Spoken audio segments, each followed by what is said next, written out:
আমি আপনার এই পাবনার ভাই সালাম দিলাম না আজকে, কারণ খাওয়ার সময় সালাম দেওয়া লাগে না। এই যে দই খায়া রিভিউ দিচ্ছি।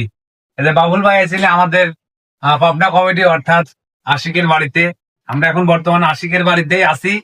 আশিক হচ্ছে আমার শালা হয়, এটা হচ্ছে আমার শ্বশুর বাড়ি, বুঝছেন ভাই।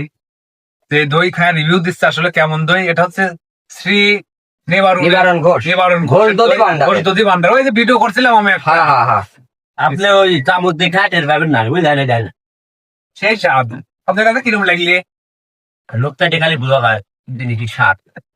তার মানে আসলে স্বাদ আছে। ভাইরাল দই এবং আমরা ভাইরাল লোক খাবো। না, ভালো দই, সেই ভালো।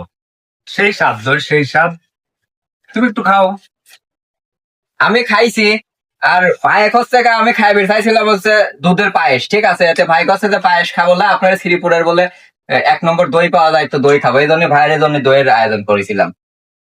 আর যারা যারা হচ্ছে দই খাওয়া দাওয়াত লিবের চান, শ্রীপুর চলে আসবেন।